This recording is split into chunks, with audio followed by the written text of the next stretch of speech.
Faith moves mountains. Faith moves mountains. I keep my eyes on high. Mustard seed in my hand. Faith moves mountains. Faith moves mountains. If all it takes is faith, then I still stand. Okay, so we're going to go ahead and get started. My name is Rebecca, and today I am doing a workshop called The Many Faces of Grief. So it's just a quick dive into what grief is, how it affects us as a person, our relationship patterns, and really rewiring our emotions to where we can allow grief to really work for us instead of against us. And please bear with me because Zoom is my nemesis. So I am not great with Zoom. So if you guys have any question, comments, or concerns, please let me know. And I am one of those people who are more than willing to work it out together. So I'm originally from South Carolina. Just a quick introduction, and I will ask you guys if you feel comfortable enough to introduce yourself. That would be great as well. I've been a social worker and a therapist for a little bit over 5 years now. I am originally from South Carolina, and all my family's in South Carolina, but I live in Washington State, which is clean across the country. I've experienced a lot of grief in my life, from my father passing to divorces to loss of friendships, family, the whole 9 yards. And it's really shaped my outview and my perspective on how I feel about grief. I have my master's degree, and I am a licensed clinical social worker. So not only do I have the lived experiences, but I also have the educational portion behind it. And I really feel like sometimes lived experiences is a little bit more impactful than the educational portion behind it. I founded a company called Mustard Seed Care, but my motto is all it takes is faith. If you have faith the size of a mustard seed, you can accomplish anything. So before we get started, I want everyone to know that this is a safe, non-judgmental space. I am not one of those people who is here to judge under any circumstances. I feel like we all have situations that we have to navigate through, and how we navigate through those spaces is completely up to us. And only share what you feel comfortable with sharing. If you don't feel comfortable with sharing, that's okay as well. It's a pretty lengthy PowerPoint, but there's only 4 of us here, so it shouldn't take that long. We should end just a little bit early. I would really appreciate if you guys participated. If not, that's okay as well. I know sometimes it can be kind of difficult to participate when you're in a room full of strangers. Take what resonates and what does not resonate with you, leave it where it's at. Don't take on more burden than what you can bear with, and that's it. Meet yourself where you are, and I'm here to meet you where you are as well. If you need to at any point during this PowerPoint or this workshop to step away because you're overly emotional, that is okay. There's no explanation needed. Just do whatever you feel most comfortable with doing. So some opening reflections. If you feel comfortable, I would like for you to introduce yourself, your name, your pronouns, and then have you ever had to grieve someone who is still alive, and what was it like for you? Does anyone want to go first? Or would you like for me to go? Okay, so my pronouns are she, her. I have grieved people that were still alive, family members, friendships, jobs, things like that. Originally, it was kind of hard for me, but moving forward, I was able to adapt to it through identifying ways to cope and to identify ways that were best for me. And coping might have looked like going on a hike, or identifying that this was actually I might have contributed to it, I might not have contributed to it, but it is what it is. And I learned to process through it instead of allowing grief to hold me down. Does anyone else want to share? My name is Jessica. Hi. I'm a she. I've grieved people that are still alive. I feel like it's different for me than grieving somebody that's not alive, because when somebody's alive, it's almost like for whatever reason the relationship has ended, and so there's just a choice there. Mm-hmm. Whereas when they're not alive, it feels like the choice has been ripped away from you. Mm-hmm. So it's a little bit different. But how I usually cope with people who are still alive is I just, I've always been very easy breezy. Like, it's just, that's what they choose, and that's what they choose, and I have to keep on moving with my life. So, but I like to walk. I like to do art. I have tons of hobbies, and I'm also a life coach, so it really helps me helping other people. Oh, nice. Welcome. Thank you for joining. Does anyone else, would anyone else like to share? Okay. So we're going to go ahead and get started. So what is grief, right? Grief outside of death refers to the deep emotional response and a sense of loss that we experience, and it can happen in a ton of different ways. It can be in transition or events that are traumatic that are not related to the death of a loved one. Significant experiences that don't involve the loss of a loved one, and just a general sense of loss. This Zoom. There we go. So grief can be relationship loss, health, employment, home, the loss of a pet, the loss of a family member, safety or security. And then one of the most important ones that I have found that was really important to me was the loss of identity. Right? When we lose a lot of things, we are typically tied to that situation, that person, that thing, that health, that employment. We have shaped our identity of who we are and who we aspire to be around this specific thing. And whenever we lose that specific thing, we end up in a crisis moment. How do we navigate through this? How do we work through this? How do we figure out who we are at our core all over again? So throughout this PowerPoint, you will notice that there are some important truths. And in this moment, I want you to realize that you're not just grieving the person or the situation.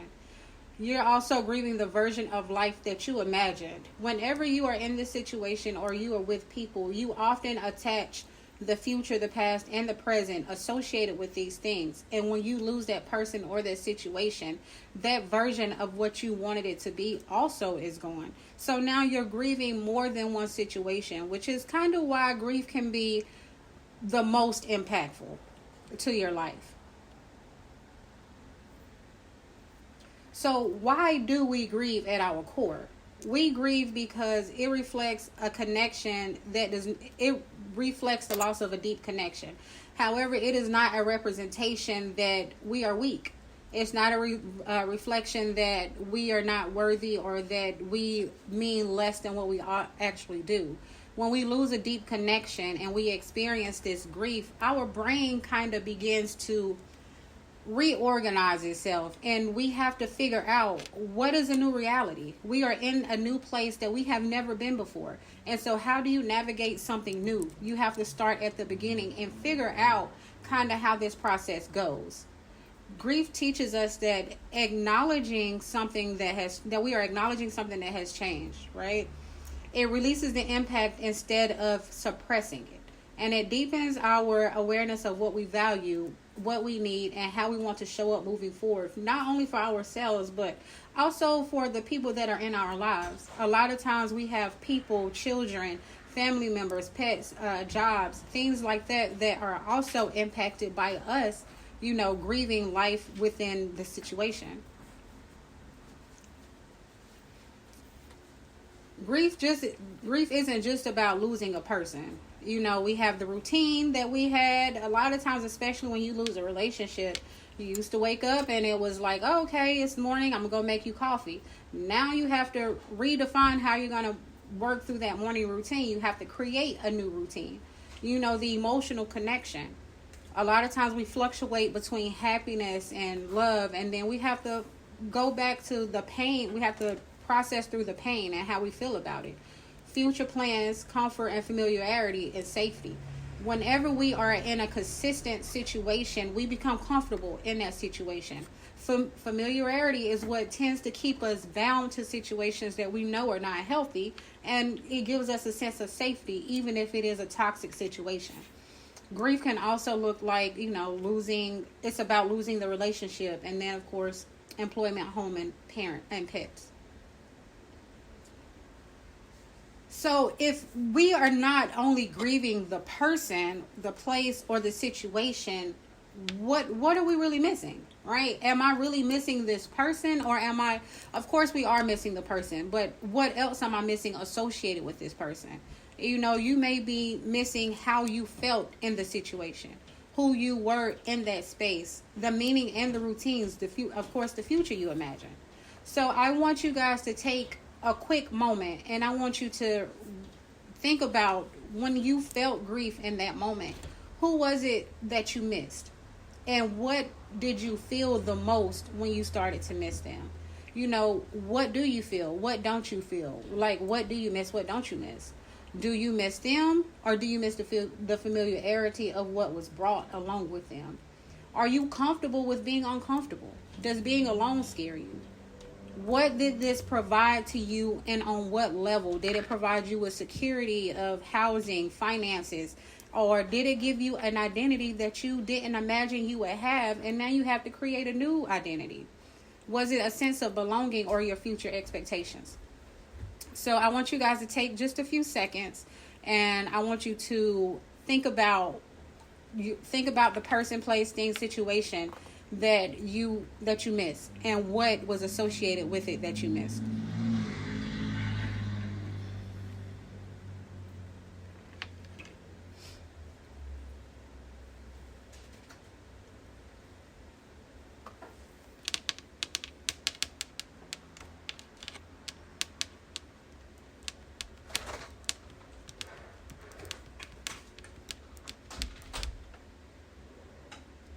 Okay.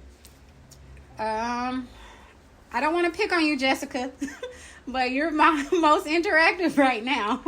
Would you like to share, or should I just wait and let someone else share? It's totally up to you. It's fine. I'll go. Right now I'm missing my best friend. Okay. I lost her on the 9th of this month, so just, I don't know, 2-3 days ago. I'm sorry. I'm losing count at this point. What I miss about her, she was in my life for 12 years. I talked to her every single day. Throughout the day, we left Facebook voice notes to each other. So she was kind of more than a best friend, even though it was never romantic with us. We were kind of like spouses, because we were both single and raising our kids. And so we were like each other's support system. And so it was very unexpected that she passed away. And so she was here 1 second, literally had left me a message that morning, and then didn't hear from her all day. I got worried. And then she's just gone. And so what I miss about her is, of course, her, number one. But also, like, the structure and the comfort. Because I have high anxiety just as it is in my life. Like, I get anxious about everything. Okay. And she was somebody who just always supported me. You know? I feel like I've been left out at sea. And now I have to figure my way back out to the shore, like, on my own. So, yeah.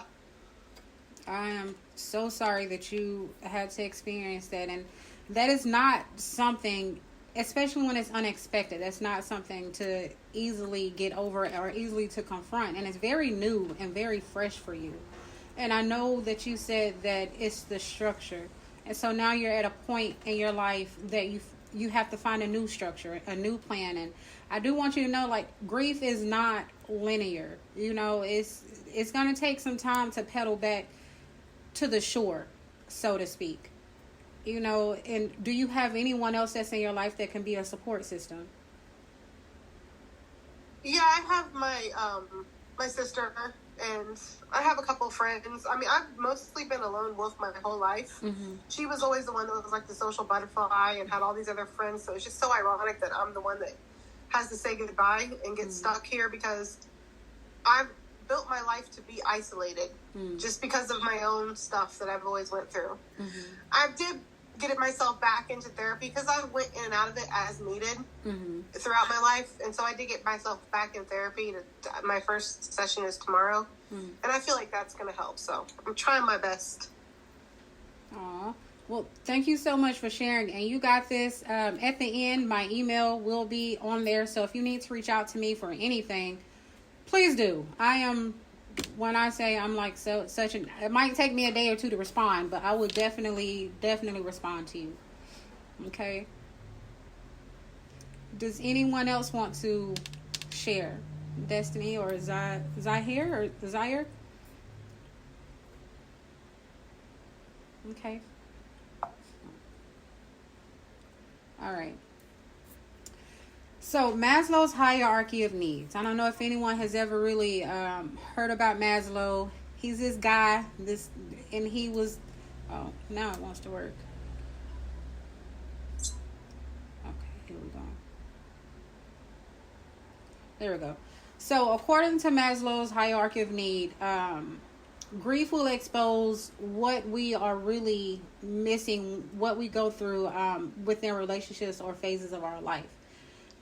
We always have the most basic form of needs which is the physiological. And if this physiological need is not met, none of these other things, safety, love and belonging, self-esteem and self-actualization, we can't even begin to climb this ladder to meet our highest form of ourselves. So physiological needs includes food, water, warmth, and rest. The most basics of the most basic things that we are able or should be able to supply ourselves. Hold on. And then we have safety. Safety can look like emotionally and intellectual security. It can also look like housing. It can look like a job. It can look like finances. Once you have that physiological need, we often move towards a safety foundation. Am I emotionally safe? Am I intellectually secure? Do I have people in my circle who can provide this level of security to me? And if I do, what does that person look like to me? Do they bring me warmth? Do they bring me love? Do they bring me joy? You know, are we able to navigate through life and through the stressors that comes with life? And then love and belonging. This a lot of time looks like friendships, family, and a sense of connection. Throughout life, we often look for that love and belonging. You know, and sometimes if we don't have the two most basic needs met, that love and belonging can look like a scary thing, and then we stay in the fight or flight mode. Once we begin to work through our physiological needs and our safety needs, then we can start looking at the people in our lives and what type of connection they bring us. Is this a healthy connection? Is this a poor connection? Is this a connection that I can move and maneuver throughout life with? And what type of connection does this bring for me? And once we have that connection with people in our people, places, things, and situations in our lives, then we begin to look at ourselves in a different light. We begin to see our self-worth differently. We begin to respect ourselves differently. We begin to see our positions at work differently. And we begin to recognize the structure that we want to fulfill in our lives differently. We begin to maneuver our self-esteem. We either look at it as a high self-esteem with strong boundaries and how we're going to move through it, or we begin to have low self-esteem and poor boundaries. And then, of course, once we have all of these needs met, we have the self-actualization.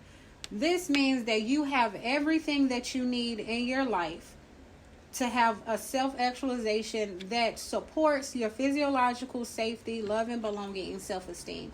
This shows that you are optimizing at a level that you are able to put out your full potential and achieve the things that you want the most. This does not mean that your life is perfect. This does not mean that nothing in your life is wrong or that you're never going to struggle. This just means that you have the most basic of the foundations to where you can maneuver through life with these things in your way and know how to process it in a way that you do not get stuck. And grief plays with this because if grief shows us that losing person, place, thing, or situation, that somewhere along the lines, one of these things are not being met. And once one of these things are not being met, then we kind of crumble and we fall back to the most basic of the physiological needs that we have. It's kind of like, I don't know if you guys ever played those block games when you were children. You take the blocks and you make a tower, and once you have that tower, you oh crap. Once you have that tower, you kind of, what in the world is going on with this?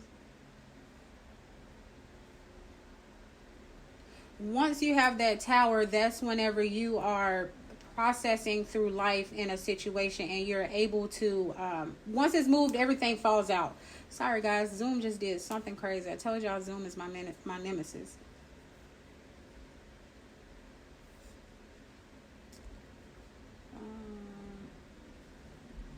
Give me 1 second.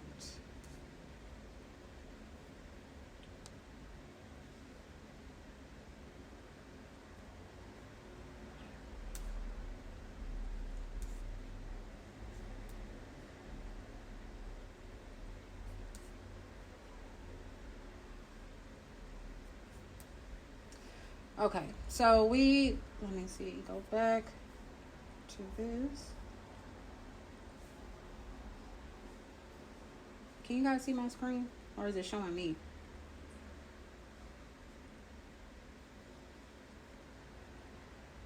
Oh, there we go. Okay. Ooh. So we are going to take a minute, and I want you guys to think about, I want you guys to think about the hierarchy, the Maslow's hierarchy of need. And then what did this person, I know, Jessica, you already said the structure. I want you to shift this. What did this give me that I don't have right now? I want you to think about, I missed them. Instead of saying I missed them, I want you to say, what did this give me that I don't have right now? And not only do I not have it right now, but how can I restructure my life to fulfill this portion in my life right now? This question often shifts you from being stuck to aware, and awareness is what is going to lead us to healing. So take a moment, and I want you to really process the Maslow's hierarchy of needs. What do you feel you're missing? Where does that fall according to the Maslow's hierarchy of needs? And we're going to take just a few minutes. We're going to take just a few minutes for this.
Okay.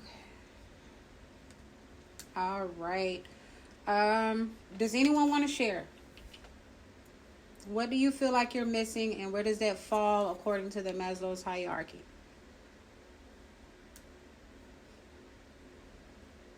I feel like for me, it's safety. Okay. And then the love and belonging, like both of those. Okay. And I mean, what was the next part? Like, how can I bring that to my... Yeah.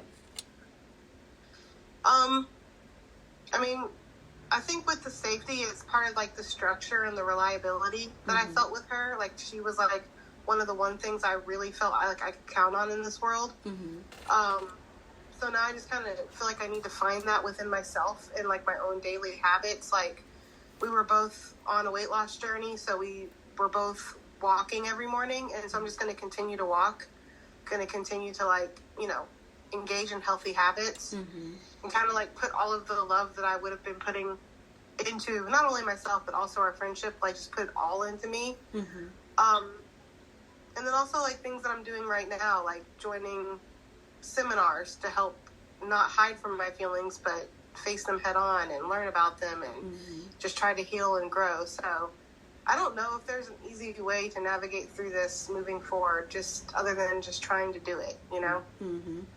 Girl, grief is not easy at all. And that's a lot like doing something new. You know, I often compare grief or navigating through grief through weight loss, because I am also on a weight loss journey. And I've noticed that grief, a lot like weight loss, is a cycle, right? Like first it's kind of hard to get started, and then you do good, and you're seeing the change, and you're on this trajectory, and it's moving in the right direction. And then one day you wake up and you're like, I really want a piece of cake. And you go right back to the beginning, and you're kind of in this cycle. And that's a lot like grief. The difference is with grief is you use grief in a way to help you, because you are always in a cycle of grief. There will be days where, you're okay. There will be great, not right now, but eventually there will be days where you wake up and you're like, I miss you today, but I'm not going to cry from the time I wake up to the time I go to sleep. Instead, it's like, okay, today I'm good, tomorrow I'm angry. The next day it's up and down. I can definitely tell you from my divorce, one day I will wake up and I will be like, screw you, I am okay. And the next day I wake up and I would just be the most angry person in the world. Why? Because I'm like, we should have done things differently. I wish, I should have, I could have, I would have. All of these shoulda, woulda, couldas, come into play, and it's your brain can be your best friend or your worst enemy. And sometimes your brain will play on the things that could have gone differently. How could I have prevented this? How could I have helped you? Why didn't you reach out to me? Why didn't you do this? Why didn't you do that? And a lot of times that's where we are with life. And it can be easy some days, and you will have some days where it's just like, this is just a complete disaster. So familiar doesn't always mean healthy, right? So sometimes I like that you said that you intend on continuing in healthy habits. Sometimes we revert back to what's familiar because that is what feels safe to us in that moment. But it feels safe to us not because it's a healthy tactic, but because it's the most comfortable tactic. And a lot of times we as human, we don't like feeling uncomfortable. And that's fair. The reality and the healing and the growth of it is that I identify that I don't like feeling this uncomfortableness. I identify this. I know that I don't like feeling this pain. However, I know that the only way to get through it and to no longer feel this uncomfortableness is to navigate through it. Sometimes in order to see the sunshine on the other side, you have to go completely through the tunnel. And that tunnel can look very dark until you begin to navigate through it, no matter how painful it is. So being connected to grief, right? How we connect with our loved ones, how we grieve, they are all very closely connected with how we attach and our attachment styles. We all have different ways of relating, connecting, and showing up with ourselves in relationships and work, how we view ourselves in these different dynamics. We have the secure attachment where you feel comfortable with closeness and independence. You communicate openly and honestly, not only with yourself, but also with people around you. You're able to set these boundaries with them, and you feel comfortable telling them what you need. You trust that people have good intentions, even if life has shown you that not everyone has good intentions. A lot of times we have fearful or disorganized attachments. We want closeness, but we fear that we're going to be rejected or we're going to be hurt. And so we isolate ourselves and we romanticize what it would feel like to have a good relationship. But we don't really put the effort in to find these connections because we're afraid that someone is going to do what other people in the past has done. So a lot of times within this dynamic, we are taught that the people that you love the most are the ones who are going to let you down. And that's even in that's even in grieving. You know, like if I allowed my divorce to be the one that ruled, you know, my relationships moving forward, I would say I'm never going to date anyone else, because I know that being in a relationship is going to ultimately end in divorce. And so that would make me real fearful of being in a relationship, but also on the inside wanting it, because we as humans crave the intimacy and that closeness. A lot of times our fear is what keeps us and makes it hard for us to trust, even though that's what we want. And then we have the anxious, which is something that we crave connection and we worry about being enough within the connection. So we crave this connection, we seek these connections, we get into these connections, but while we're in them, we worry about how others are going to feel about us. We constantly make sure that they still love us. We ask them, do you love us? Do you love us? How do you feel? And then if they say, oh, I don't really feel like going out to eat today, you begin to overthink the situation and make small situations into these huge things. We feel hurt easily and we take everything that they say personally. However, even if you look back and you look at yourself, you realize that you do not wake up every day on a continuum that you are happy every day. You know, some days we wake up good. Some days, me personally, I wake up some days and I need my alone time. I need to be by myself because I am just in one of those funks, right? But when someone else in our lives wake up and they feel like that, we're not secure enough in ourselves to understand that, yes, you don't feel like being bothered, but that does not mean that you do not want to be associated with me. And then we often put others' needs before our own, because that is what we feel we need to do to please them to stay in our lives. The last one is avoidant. We value independence and we keep others at a distance. We prefer to handle things alone. We keep our feelings to ourselves. We find it hard to open up. We avoid asking for help, and we need a lot of space. You know, this comes with being very closed off, you know, and that can sometimes make it more difficult to process through grief, because not only are we not addressing the situation, we're suppressing it. And we are handling all these things. We're just shoving it down. We're putting a blanket on top of it. And that's not going to help us, because we're not really finding the depth of the problem. Why do we feel this way to begin with? You know?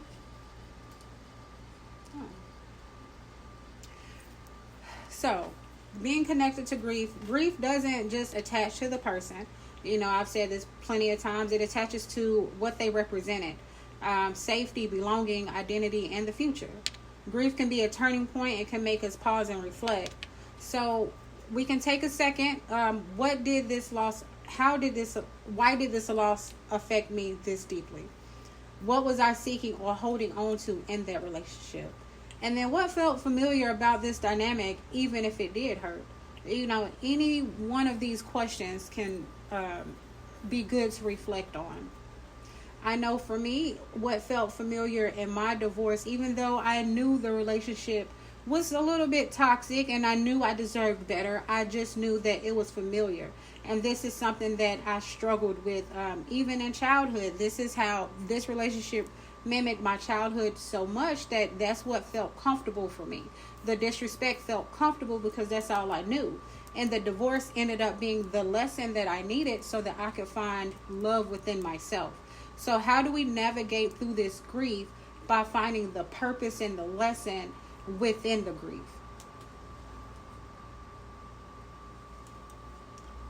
So I'm going to take a few seconds. In relationships, what do you tend to do? You know, what do you often ignore? When do you feel anxious? And then what are some red flags within yourself that you may minimize? You know, and this can be within loss of a person, situation, job, you know, it can even be death. I want you guys to take a moment and then reflect on it. How do you feel about that? What does that look like for you?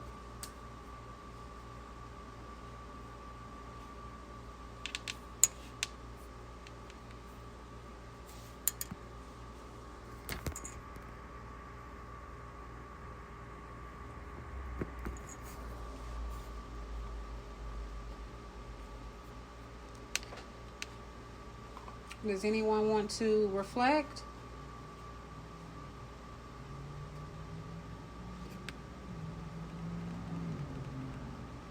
I will. Okay. So in relationships outside of my best friend, like actual romantic relationships, I tend to like give my all. And not like in the aspect of like chasing somebody, but I'm available. I care. I'm listening. I'm doing all the things you're supposed to do. I seem to be a magnet for avoidance. Because I do find myself to be a little bit more on the anxious side. I would say maybe fearful, anxious, because I have found that I can also switch into avoidancy sometimes. It just depends, really. So I tend to give my all. I do feel like I kind of overgive before somebody has really shown me they're worthy of it. You know? What I often ignore is that person is not giving me the same amount back. Which goes hand in hand with the last one, which is the red flag that I've minimized, which is that I deserve to have that reciprocity. Yes. And I feel anxious when I feel like I'm being abandoned or rejected. Because those are probably two of my biggest wounds is abandonment and rejection. Yes, and I love that you were able to really attach those to your feelings and your emotions and your history, right? Because these things, they do attach to the situations. You know, I feel anxious and avoidant, so I'm going to overgive, when in reality it doesn't matter how much you give to someone who doesn't deserve it. They're still going to show up and be their authentic selves and show us that they were never worthy of it. The difference is they're going to move on with their lives, and we're going to attach to what they gave us, instead of just realizing, like, you know, you was a piece of garbage to begin with. But the insecurity within myself is what makes me begin to attach to what they have labeled me as, or what they have allowed me to see within them, but I've taken it on as myself. Thank you for sharing. All right, so why do we stay in these loops of grief? You know, we fear being alone. We hope they'll change our self-esteem, our emotional attachment, or just simply who they were, you know? So how do we break this cycle of grief? How do we get on the other side, or how do we maneuver and process through it? So breaking the cycle of grief doesn't mean that we stop grieving what happened. You know, we don't grieve the loss. We don't grieve the person. We don't not recognize it. We just realize that it just means that we're changing how we move through it. You can shift how you move it, how it moves through your body, our relationship, and your daily functioning. The Maslow's hierarchy of needs is a helpful frame here when grief interrupts these basic daily needs. People tend to get stuck in cycles between emotional pain and attempts to self-regulate through old patterns. So as we recognize that there needs to be a new face of grief, I want us to also recognize that there needs to be new patterns and new things that we need to do in our lives. You know, instead of, like I always like to use coffee first thing in the morning, instead of waking up and going straight to the kitchen to get coffee, how about we wake up in the morning time, and even if we are feeling sad or feeling like we're in a funk, how can we show gratitude first thing in the morning? Today I am grateful for XYZ. Today I am looking forward to XYZ. Today I am missing you, and I am missing this situation, and I am missing how we move through life. However, I also know that this is what I need to do to help myself move forward. And then we can go get that cup of coffee. You know, how about we start looking at new patterns and new cycles so that we can create a whole new identity to the way that we move through life. So a new face of grief. So some things that we can do is pause and name the pattern, right? Realize the reality versus the fantasy of what we wanted it to be. Set boundaries and regulate our emotions. It is not easy, and I don't want you guys to sit here and think like, oh, it's supposed to be easy, because it's not. Grief is not easy. It's not going to be easy to put in these new routines. You know, so again, regulate the body first. Grief keeps the nervous system activated. If the body is dysregulated, the mind will be in a loop. So if you wake up and you're feeling a little bit anxious, try some deep breathing. You know, if you don't know how to do deep breathing, you can YouTube how to regulate the body, and it will show you some breathing work that will help slow your heart rate down. that will help regulate your nervous system. And then it will also, grief is also attached to our gut health. So if you're eating poorly, try to figure out some healthier things to eat. And I want you to name the pattern instead of living inside it. Cycles persist when they stay unconscious. So don't just brush these feelings and these emotions off. Go back to it and say, this is how I'm feeling. I see you, I recognize you, and this is what I miss. If it's a person or a situation or, processing death, you do not have to dismiss it. Identify like, you weren't supposed to leave me yet. I'm angry at you because you left me. Even though I know it's not your fault, even though I know it's not my fault, I still have these feelings of resentment. And why do I have these feelings of resentment? Because I had the perspective that this is what our life was supposed to be. And now I have to bring myself back to reality and realize that this is my new reality. I want you to separate the person or the situation from the need. A major part of grief cycles is confusing what you lost or who you lost with what they represented. Right? So instead of identifying that I miss you in this moment, you can miss this person, but also realize that I am also missing the pattern that we had together. I am also missing what we shared in this moment. And what did that look like to you? What was that pattern? Was that pattern them bringing you coffee or you bringing them coffee every morning? Identify that. Identify, I miss you, but this is something that my body automatically did every day. And now I have to figure out a new way to do this. So in that moment, you can say, I miss you and I am grateful for the time that we shared. And this is what I did in the process. But this is how I am going to move forward. So you can interrupt emotional looping behaviors. Cycles are often maintained by repeated behaviors. Again, create new habits, create new patterns, create new behaviors. Rebuild your identity outside the loss of the grief, right? Grief cycles between deepening when identity is tied to what we lost or who we lost. This is who I was when I was associated with you. But now I have to recreate who I am and pick a new identity for me. A lot of times when we have children, our identity becomes parenting.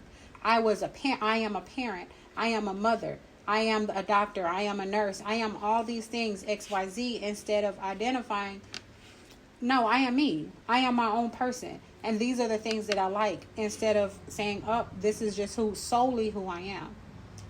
Allow grief to happen without merging with it. Well, what does that look like? How do we allow grief to happen without merging with it? We acknowledge it. We simply identify that I am grieving today. A lot of times we tend to shy away from things that are painful. We tend to shy away from hurt and things that are uncomfortable. And then we become one with it and we stay there. When in reality, give yourself a set time frame during the day.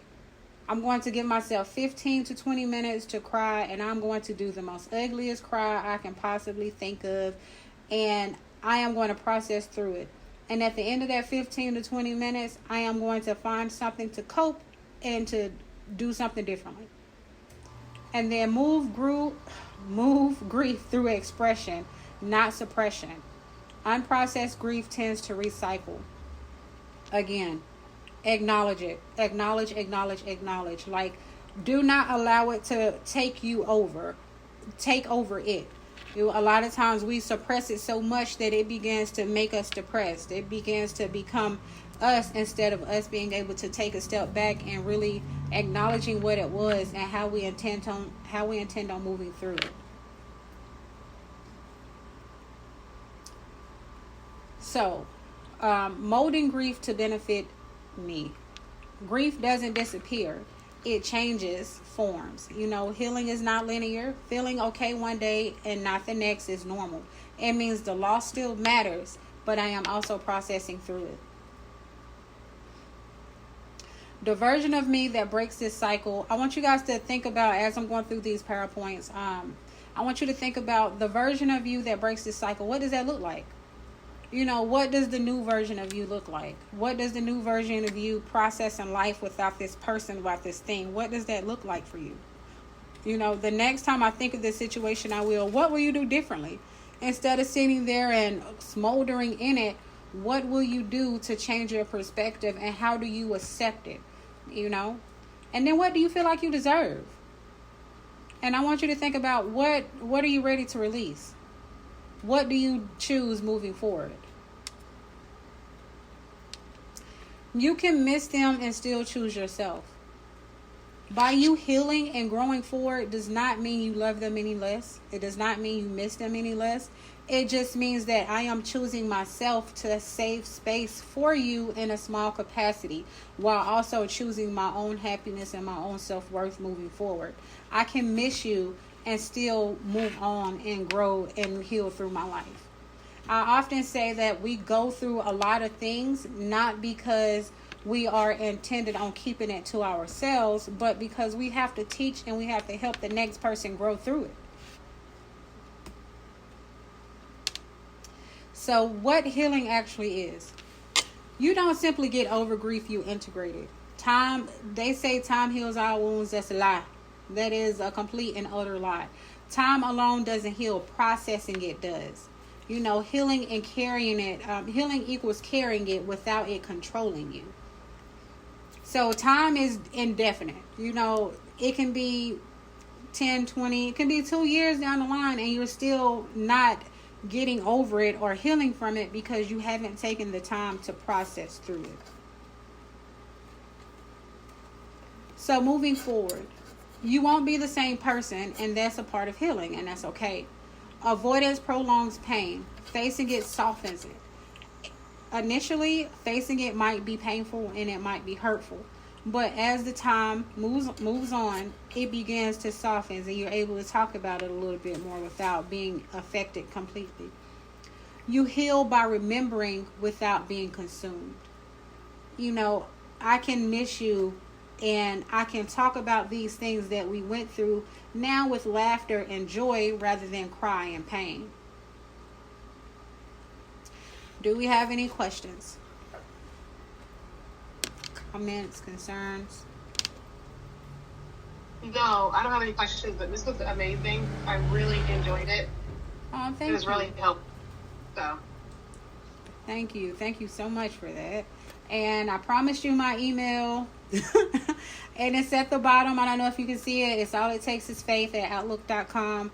And my phone number is also down there. If you need to send me a text or call me, just be like, hey, I listened to I was in your workshop and this is who I am and this is what I need help on.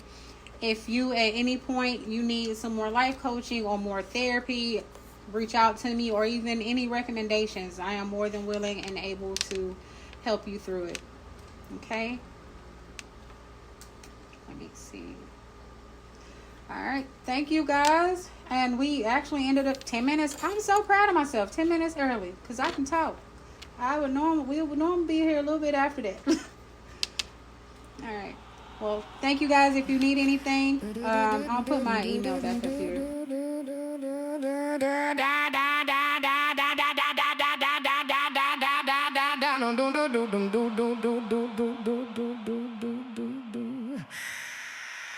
They say if you live long enough, you'll spend half your life looking back.